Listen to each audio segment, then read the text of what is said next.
Je pense qu'on va pouvoir commencer. Bonjour à tous et merci de participer à ce webinaire sur la septième vague de l'appel à manifestation d'intérêt de la BOAS. On va faire un petit tour de table. Aujourd'hui, on est deux à vous présenter l'appel et les modalités. Donc moi, c'est Madina, je suis responsable partenariat au sein du Health Data Hub et donc chargée d'accompagner dans l'organisation de cet appel. Et je suis aux côtés de Laurie du Pôle Open Science. Bonjour à tous, merci pour votre présence. Donc oui, je suis Laurie Alla, je travaille au pôle Open Science du Health Data Hub. Donc notre mission à nous, c'est d'accompagner les porteurs de projets dans l'ouverture de leurs résultats, qu'il s'agisse d'algorithmes et codes sources en open source ou de bases de données en open data. Donc voilà, on a toute une démarche qu'on partage avec l'écosystème. Donc, vous avez le sommaire sous les yeux. On va d'abord vous présenter un petit peu les objectifs de l'appel. Et ensuite, on rentrera dans le côté un petit peu plus opérationnel du dossier de candidature, des critères d'éligibilité et de sélection, et voilà, de l'ensemble des documents à envoyer pour la candidature. N'hésitez pas, durant l'heure qu'on a ensemble, à poser vos questions dans le chat. On aura aussi un temps dédié aux questions-réponses à la fin de notre présentation. Donc, vous présenter donc, le contexte. Pour rappel, le Health Data Hub, on a un groupement d'intérêt public qui a été créé fin 2019 pour faciliter l'accès aux données de santé et la recherche. Donc, on a trois grandes ambitions qui s'inscrivent dans notre feuille de route depuis 2019. Donc, c'est déjà d'être un guichet unique dans l'accès aux données de santé en accompagnant les porteurs dans les démarches réglementaires liées au CSRS et à la CNIL, en mettant à disposition aussi un catalogue de données qui est aujourd'hui déjà composé d'une dizaine de bases sur la médecine d'urgence, des projets d'oncologie, etc. Et ensuite, on met également aussi à disposition une plateforme technologique et sécurisée à l'état de l'art qui est composée de plusieurs outils de calcul, de stockage, de traitement de données pour justement appuyer les porteurs dans leur bonne conduite des projets. Du coup, le cadre de l'appel à manifestation d'intérêt BOAS, il s'inscrit typiquement dans nos ambitions.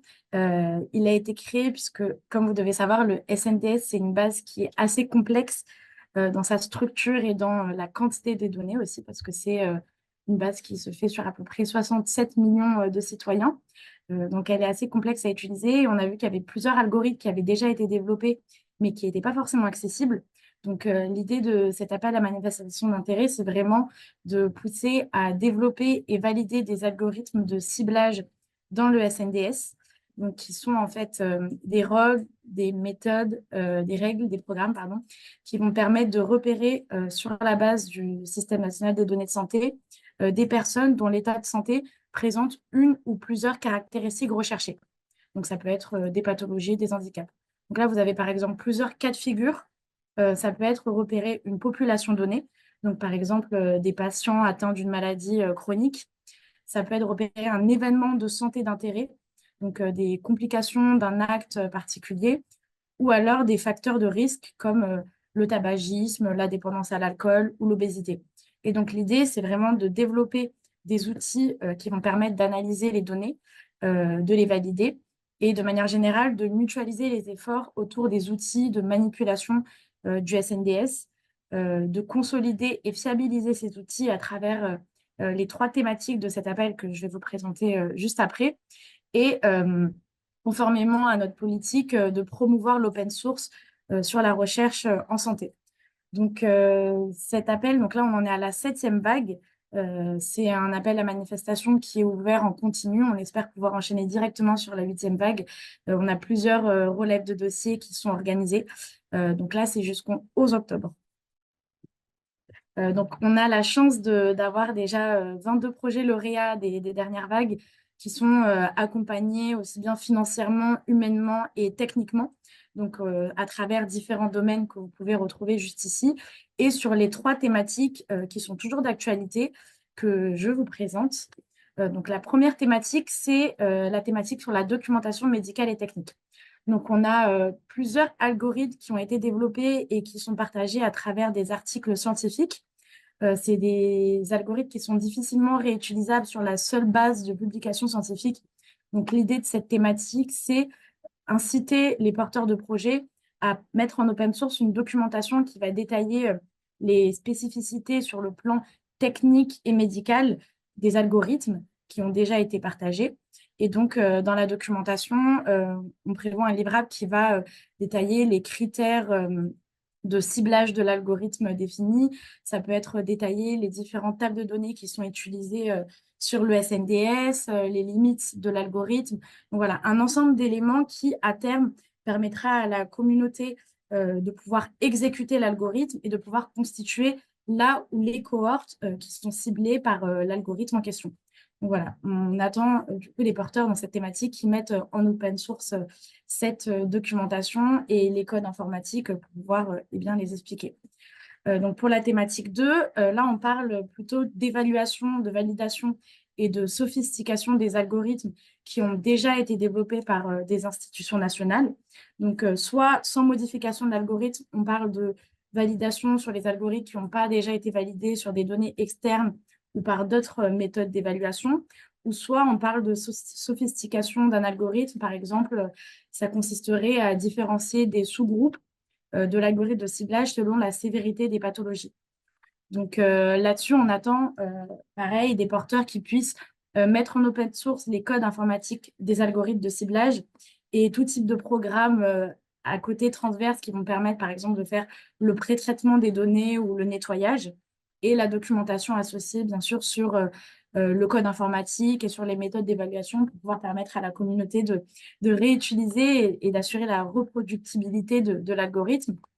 Et ensuite, la troisième et dernière thématique, on parle vraiment de tout le cycle de développement, d'évaluation et de validation des algorithmes de ciblage. Et donc, pareil, ça consiste également à mettre en open source les algorithmes qui seront développés et les programmes associés et la documentation. Donc, par rapport à ces trois thématiques, nous, on propose un accompagnement financier et sur une certaine période en fonction, disons, de la complexité du projet qui sera déposé. Donc, par exemple, pour la thématique 1 de documentation, le montant peut aller jusqu'à 10 000 € sur une période de 12 mois. La thématique 2, qui est plus de la validation et de la sophistication des algorithmes, on est sur un montant qui peut aller jusqu'à 90 000 € sur une période de 18 mois. Et la thématique 3, donc de tout le cycle de développement, validation et évaluation des algorithmes, on est sur un montant jusqu'à 100 000 € sur une période de 24 mois. Donc, je vais laisser Laurie vous expliquer les modalités d'ouverture et les objectifs de l'appel. Merci beaucoup. Donc, effectivement, comme le disait Madina, l'appel à manifestation d'intérêt BOAS, il a une grande dimension envers l'ouverture de la science pour plusieurs raisons, notamment parce que l'ouverture de la science permet de favoriser les avancées scientifiques et l'innovation à travers la fiabilisation de la recherche, puisque une fois que les résultats sont ouverts, ça permet notamment de faciliter la compréhension et de fiabiliser les résultats puisqu'elles permettent la reproductibilité. Dans un deuxième temps, ça permet notamment l'amélioration des résultats de façon continue, puisque la communauté peut itérer sur les résultats qui sont proposés, qui sont ouverts et du coup proposer des améliorations. Ça permet également d'améliorer l'efficacité de la recherche, puisque ça va permettre d'accélérer les futurs travaux et d'éviter de dupliquer les efforts. Et enfin, ça permet de valoriser la recherche, puisque ça permet aussi d'augmenter la visibilité de la structure et de la ressource en question. Donc, du coup, dans ce contexte, on a mis en place une bibliothèque ouverte d'algorithmes en santé, donc aussi appelée BOAS, qui a pour objectif de centraliser les algorithmes en santé qui sont partagés en open source. Qu'il s'agisse des algorithmes produits dans le cadre de l'appel à manifestation d'intérêt BOAS ou d'autres algorithmes de sources variées qui peuvent être issus de tout type de projet et donc pas forcément sur des données liées au SNDS. Donc, comme je vous le disais, l'objectif de la BOAS est double. Dans un premier temps, il permet de référencer les algorithmes de ciblage sur la base principale du SNDS et leur implémentation, mais également de référencer les algorithmes de traitement des données de santé de façon plus générale pour faciliter leur réutilisation et leur implémentation. Donc, les algorithmes qui sont clairement documentés et décrits en langage naturel, implémentés dans différents langages de programmation totalement ouverts à la revue et à l'amélioration par les pairs, peuvent intégrer cette bibliothèque qui est un projet collaboratif et ouvert pour faciliter le traitement des données de santé. Donc, au-delà d'être une une plateforme qui permet de centraliser les algorithmes en santé. C'est aussi une initiative collaborative entre les différents acteurs de l'écosystème auquel on propose un accompagnement dans l'ouverture des ressources et également un partage de bonnes pratiques. Donc, à quoi ressemble cette bibliothèque? Dans un premier temps, sur le site internet du Health Data Hub, on vous partagera le lien dans le chat, il y a une liste d'algorithmes qui sont ouverts et que nous avons référencés. Lorsqu'on clique sur un algorithme en question, on va tomber sur une fiche descriptive de l'algorithme qui est assez exhaustive. Mais on a aussi sur la gauche de la bibliothèque des tags et des filtres qui permettent du coup à la personne qui recherche un algorithme en particulier de pouvoir plus facilement naviguer dans tous les algorithmes référencés. Donc, une fois qu'on est sur la fiche d'un algorithme en question, on peut cliquer sur le lien vers le repo GitLab qui est en haut de la fiche et qui va nous mener vers directement le dépôt sur la plateforme de partage. Voilà.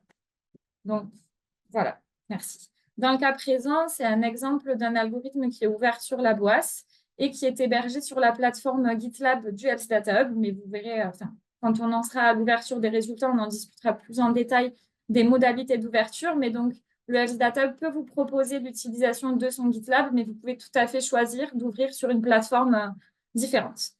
Donc, en conclusion sur la bibliothèque, c'est une plateforme, du coup, sur le site internet du Health Data Hub qui référence différents algorithmes ouverts en santé, qui permettent d'avoir accès à une description détaillée de l'algorithme, mais également d'accéder directement à l'algorithme sur une plateforme de dépôt collaborative telle que GitLab ou GitHub, qui doit permettre du coup de mettre à disposition des algorithmes et des codes sources à la communauté, quel que soit le langage de programmation, de travailler en collaboration afin de faire évoluer les versions, mais également de documenter les changements et les historiques des versions.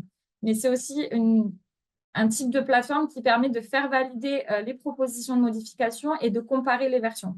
Donc, on est toujours dans une dynamique d'amélioration de la ressource grâce à la communauté. Je laisse la main à Anne. Et du coup, juste pour terminer, l'accompagnement qu'on vous propose dans l'ouverture des résultats, elle a lieu à toutes les étapes du projet, mais également de l'ouverture, puisqu'on va vous accompagner dans la documentation de la ressource pour que la ressource soit utilisable par le plus grand nombre et bien comprise. On va vous accompagner dans la maximisation de l'interopérabilité de la ressource, mais également la parentalité. On vous propose l'attribution de DOI, par exemple, qui permet de rendre la ressource citable de façon pérenne. On vous accompagne dans le choix de la licence, qui est un peu complexe, puisqu'il y a énormément de licences disponibles dans la communauté open source. Et on vous accompagne dans le choix de l'outil de diffusion et dans le partage des bonnes pratiques. Merci Laurie. Donc là, on a vu un peu les concepts de l'appel à manifestation d'intérêt, les objectifs et comment cadrer l'ouverture des résultats. Là, d'un point de vue plus opérationnel, je vais vous présenter le dossier de candidature, puisque pour pouvoir intégrer le processus de sélection, déjà dans un premier temps, il faudra former un dossier de candidature complet et conforme sur la plateforme Démarche simplifiée, donc sur un format numérique, et répondre à certains critères d'éligibilité. Donc, de manière générale, ça va être déjà répondre aux critères qu'on a spécifiés un petit peu plus tôt. C'est essayer de mettre une demande de budget qui ne va pas dépasser le montant maximal autorisé en fonction de la thématique qui sera choisie, et de la même façon pour la durée. C'est-à-dire, pour la thématique 1, ça sera ne pas dépasser le montant de 10 000 € et l'accompagnement sur une durée de 12 mois. Donc, les projets ils doivent exclusivement porter sur une des 3 thématiques, et vous devez formuler une demande d'accompagnement qui est cohérente avec le projet et les accompagnements qu'on peut vous fournir en matière donc, de cadrage dans les démarches réglementaires, de soutien dans les démarches liées à la préparation des données, ou alors, par exemple, si vous avez la thématique 2 et vous avez besoin d'être mis en relation avec une institution nationale, c'est aussi des éléments sur lesquels on peut vous appuyer. Donc, faire une demande d'accompagnement assez cohérente, et aussi donc, prévoir le partage en open source des résultats, qui est également le cœur de cet appel. Les porteurs de projets doivent également être des personnes morales et à jour sur leurs obligations fiscales et sociales. Donc ça, c'est déjà les premiers critères pour pouvoir intégrer le processus de sélection et avoir le dossier évalué par le jury. Ensuite, on a les critères de sélection, donc qui sont en fait des critères qui sont notés par les membres du jury qui vous prendront en audition. Donc, on a 7 critères que je vais vous présenter. Donc, les dossiers de candidature sont d'abord notés par rapport aux bénéfices attendus. Sur le dossier numérique que vous allez déposer, on va attendre que vous puissiez détailler l'intérêt de l'algorithme de ciblage sur la base du SNDS et que vous puissiez détailler donc, la population qui sera ciblée et toutes les références de travaux qui sont déjà existants par rapport à la thématique que vous allez choisir. Donc, il faut que tous ces éléments soient clairement documentés avec une problématique claire et une définition de la pathologie et de la population ciblée. Vous allez également être noté sur la pertinence de la méthodologie. Donc, pour la thématique 1, ça sera plutôt le format qui sera envisagé pour réaliser la documentation et décrire les spécifications techniques et médicales. Alors que pour la thématique 2 et 3, on sera vraiment sur la description de l'algorithme de ciblage et des méthodes de validation que vous allez réaliser sur ces algorithmes. On a également un critère de notation sur la pertinence des données mobilisées. Donc, il faudra, sur le dossier de candidature, vraiment décrire le périmètre de la base qui sera utilisée, les données requises pour la validation, si c'est des données externes, par exemple. Également, la description des démarches en cours ou qui sont à venir sur la partie réglementaire pour y accéder. Et donc, décrire toutes les limites et les enjeux qui sont identifiés sur la mobilisation des données. On a un jury qui est assez complémentaire sur les expertises et qui a également beaucoup d'expertise sur le SNDS, donc qui pourront évaluer vraiment la pertinence des données mobilisées. Vous aurez aussi une notation sur la faisabilité et le réalisme technique du projet. Donc, il faudra donner une vision cible claire et jalonnée, c'est-à-dire une vision sur le calendrier et la durée qui est estimée dans le cadre du développement de l'algorithme, par exemple, et vraiment détailler l'approche algorithmique et méthodologique sur ces sujets. Donc, également, vous allez faire une demande de financement potentiellement sur ces projets. Et donc, il faudra que le budget soit réaliste et en adéquation avec les jalons de votre calendrier et que vous puissiez détailler les dépenses qui sont envisagées. Donc, quand vous pourrez détailler aussi les limites et les enjeux identifiés, il faudra détailler la maîtrise des risques associés et puis comment vous comptez justement affronter ces limites dans le cadre de votre projet. Vous avez également une notation sur la capacité à porter le projet et la maturité du projet, c'est-à-dire si vous avez déjà eu des premiers résultats qui vont attester de la crédibilité du projet, des avancements dans la rédaction du protocole scientifique ou des avancements dans les démarches réglementaires, c'est des éléments qui vont être forcément valorisés par le jury. Donc, qu'il ne faut pas hésiter à détailler sur le dossier de candidature et à mettre en avant. Également, si vous avez une expérience ou une implication sur les domaines que vous allez justement présenter dans ce dossier, ne pas hésiter à donc, voilà, bien tout détailler parce que c'est des critères qui sont notés par le jury et formuler une demande d'accompagnement qui est pertinente liée au financement et à tous les accompagnements que je vous ai au préalablement expliqués. Notamment si par exemple vous avez besoin d'avoir un accès à la plateforme technologique, il faudra le préciser et le détailler. Et enfin, le dernier critère, puisque comme on disait, le cœur de cet appel, c'est aussi mettre en open source et aider la communauté scientifique sur ces sujets, c'est de détailler les enjeux de santé publique associés à la pathologie et les attendus qui vont découler justement de l'algorithme qui sera développé. Donc, par exemple, pour 2 dossiers qui seront techniquement égaux, les projets qui vont viser une population plus importante ou qui vont avoir un intérêt très important pourront être privilégiés. Donc, je vous montre la plateforme de démarche simplifiée pour que vous puissiez voir comment ça se matérialise. Donc, je pense qu'on voit bien mon écran. Donc, tout simplement, c'est sur le site Démarche simplifiée. Vous avez à cliquer sur Commencer un nouveau dossier et vous avez en fait plusieurs éléments et cases à compléter sur donc, les différents descriptifs sur les partenaires qui seront impliqués dans le projet, la description du projet, des données mobilisées, des critères attendus sur le plan médical et sur le plan technique. Donc, ça, c'est pour déposer votre dossier.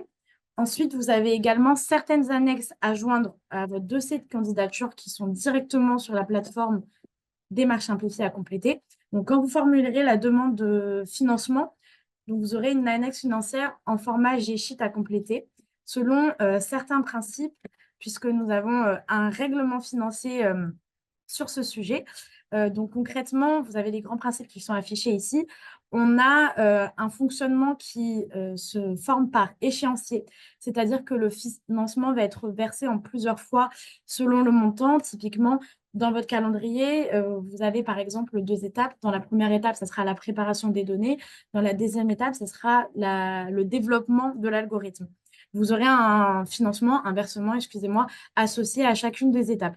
Sur ces étapes, le financement, il y a une rétention de 20% qui est appliquée à chacun des versements et qui sera libérée lors du dernier versement sous condition de l'ouverture des résultats et des justificatifs qui seront fournis. Puisque ça m'amène donc au quatrième principe. Pour avoir ce financement, nous, dans notre règlement financier, on demande certains justificatifs initiaux et finaux. Donc, initiaux pour pouvoir valider l'enveloppe budgétaire qui sera donnée et finaux pour pouvoir justifier des dépenses du projet qui soient engagées. Donc, concrètement, sur un projet à deux étapes, préparation des données et développement de l'algorithme, on aura trois financements. Donc, les deux financements de l'étape et le dernier versement de la rétention qui sera appliqué en fin de projet. Donc voilà, si vous voulez prendre connaissance de ces grands principes de manière un petit peu plus précise, on a le règlement financier qui est sur notre page et qui détaille toutes les règles liées à la complétion de cette annexe financière et aux règles quand vous aurez le financement en matière de justificatifs et de dépenses éligibles. Donc là, vous avez les coûts qui sont admissibles dans le cadre du projet. Par exemple, ça pourrait être dans les coûts directs des frais de personnel. Donc, vous pourrez détailler les montants total du personnel qui sera investi dans le projet et qui sera à financer.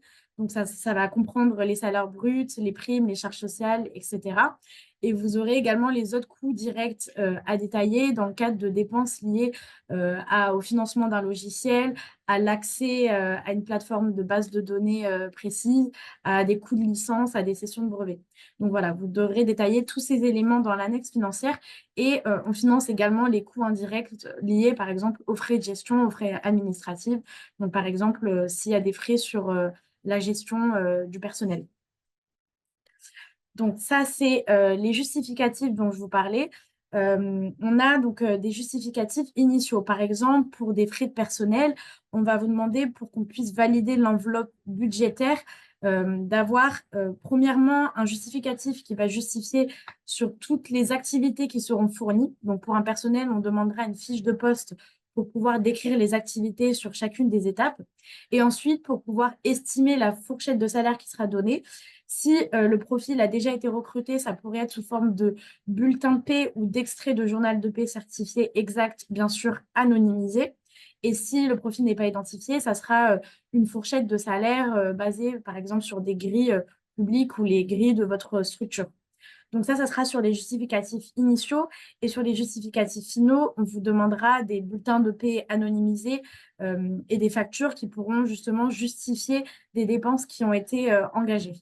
Donc, on aura aussi en fin de projet un rapport de résultats qui détaillera l'ensemble des résultats qui ont été développés, comment ils ont été ou ils peuvent être valorisés et un état des lieux sur les dépenses qui ont été engendrées dans le cadre du projet. Donc ça, c'est les documents à fournir à chaque fin et début d'étape. Donc, pour vous expliquer l'annexe financière, mais je vais vous la projeter juste après, vous avez donc un document, une première page de cette annexe G-Sheet où vous allez simplement détailler le nom du partenariat, les informations générales liées aux bénéficiaires qui vont être directs et indirects.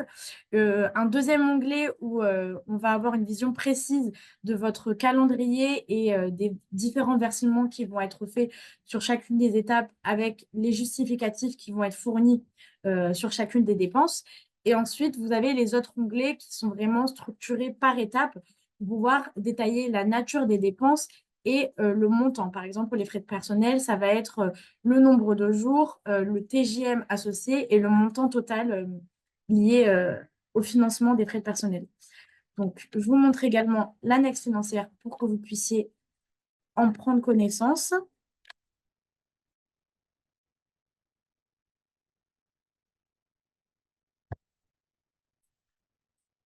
Ah, ok, super. Donc voilà, là vous avez l'annexe financière. Donc comme je vous disais, on a une première partie sur la fiche d'identité, la première partie sur le calendrier qui détaille les différentes étapes avec le taux de rétention qui est présent en ligne 15. Et ensuite, lors du dernier versement, vous avez donc le versement de la rétention qui sera fourni avec le montant total du projet au-dessus.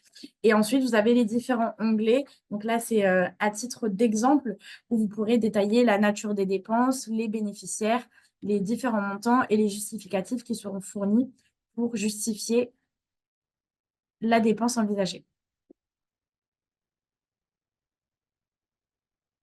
Donc, on a l'annexe financière qui va vraiment permettre de fournir votre demande de financement. Ensuite, on a une annexe d'expression du besoin des données SNDS. Donc, c'est un document Word que je vous montre tout de suite et qui va permettre de détailler les composantes principales qui seront utilisées sur le SNDS, des différents euh, responsables de traitement qui seront sur le projet, des responsables de mise en œuvre, et voilà, tous les éléments liés aux composantes qui seront utilisées sur le SNDS. Donc, c'est un document également à remplir et à fournir sur votre dossier de candidature dans Démarche simplifiée. Et enfin, dernière annexe liée à votre candidature, c'est l'annexe fiche projet qui, en fait, détaille les principales informations pour une communication au grand public. Donc, comme vous pouvez voir, on demande d'avoir le nom du projet, les partenaires qui sont intégrés, le contexte, les objectifs, la méthodologie et le caractère innovant et les livrables qui sont attendus. Donc, globalement, nous, c'est le document qui va nous permettre, une fois que vous êtes sélectionné en tant que lauréat, de pouvoir valoriser votre projet au grand public en communiquant sur les attendus du projet. Donc voilà, c'est les 3 grandes annexes à fournir dans le dossier de candidature, en plus des informations à saisir de manière numérique pour détailler la méthodologie et les objectifs. Enfin, une fois que vous avez été sélectionné en tant que lauréat, eh bien, on a tout un processus de contractualisation qui va se mettre en place entre le Health Data Hub et les différents partenaires impliqués sur le projet. Et on va donc assurer la signature de la convention de collaboration que je vous présente. Donc, cette convention de collaboration, elle précise vraiment l'organisation du partenariat et les engagements des différents parties, du HDH et des différents partenaires. Donc, elle donne en fait le détail des travaux, du soutien financier qui sera apporté et donc elle sera assignée par le porteur de projet et ou le responsable de données. Si vous avez également accès à la plateforme technologique du Health Data Hub, il faudra mettre en place un contrat pour encadrer la mise à disposition des données et puis donner un détail sur les utilisateurs qui auront accès aux espaces. Donc, ça sera également un document à signer. Et vous avez ici la vision architecturale de la convention de collaboration. Donc, on a d'abord un corps de convention qui va détailler les engagements. Ensuite, on a plusieurs annexes rattachées à ce corps. Donc, on a une annexe de fiche d'identité qui décrit vraiment les objectifs, l'étude, le domaine médical, les éléments qui seront fournis dans le protocole, en fait. Vous avez l'annexe 1 bis qui va détailler le calendrier avec les différentes phases et qui sera justement rattaché à l'annexe financière que je vous ai présenté un petit peu plus tôt et qui va décrire donc les différents versements qui seront associés aux étapes justement du calendrier et donc la nature des dépenses et les montants envisagés. Ensuite, vous avez l'annexe 2 de propriété intellectuelle qui va fixer les droits et obligations des partenaires en matière de propriété, avec notamment un tableau qui va vraiment décrire les résultats attendus pour l'ouverture et la mise en open source, avec, si c'est identifié, les licences permissives et les différents droits d'utilisation sur les résultats qui seront ouverts à la communauté et intégrés à la BOAS. Donc, vous avez la convention de collaboration qui est disponible sur notre site, mais que je vous présente également. Donc, c'est une convention assez générique à titre d'exemple. Là, vous avez l'ensemble des articles, c'est en chargement, sur l'annexe 2 de propriété intellectuelle. Donc, c'est une convention assez longue, mais qui détaille en fait et qui est juste à compléter, à personnaliser en fonction du projet.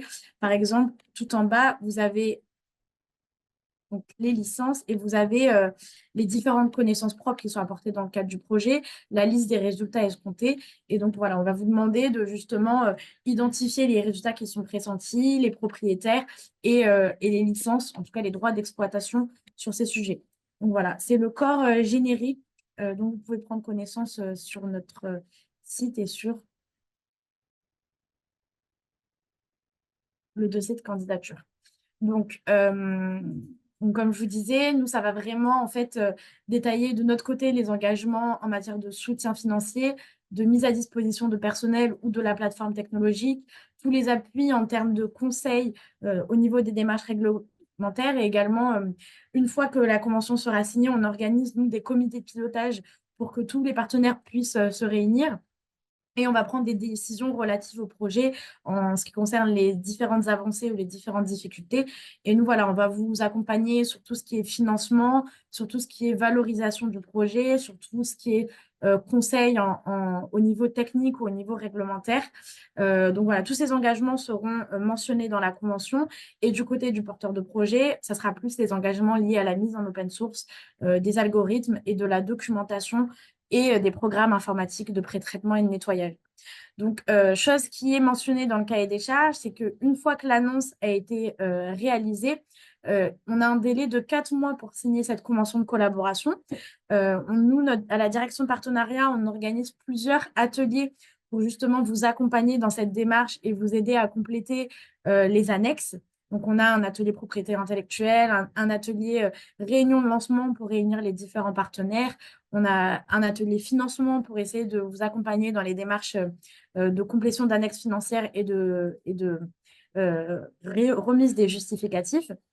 Et donc, comme je vous disais, on a également un taux de rétention qui est appliqué sur l'annexe financière et qui sera libéré en fin de projet à l'ouverture des résultats et à la remise des justificatifs. Voilà, je pense qu'on a fait le tour.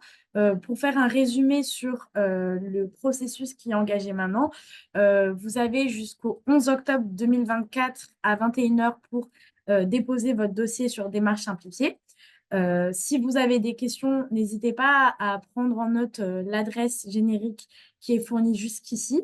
On a également une FAQ pour toutes les questions que vous pouvez poser sur l'appel à manifestation d'intérêt. Et ensuite, pour vous détailler les éléments, donc là, on a le webinaire d'information. La date de limite est au 11 octobre. Ensuite, en fonction du nombre de candidatures qui sera reçu, si on a plus de 10 candidatures, c'est possible qu'il y ait du coup un comité de présélection qui sera organisé en fonction des critères de sélection que je vous ai mentionnés maintenant. Sinon, ça sera de toute façon, dans tous les cas, on aura une journée d'audition qui se passera dans nos locaux, dans le 15e, où vous rencontrerez donc les jurys qui pourront écouter vos projets et faire un classement en fait sur les différents dossiers qui ont été donnés. Ensuite, la direction générale du Health Data Hub prendra la décision finale sur les lauréats et on pourra donc commencer tout cet accompagnement en matière de contractualisation et de suivi du projet.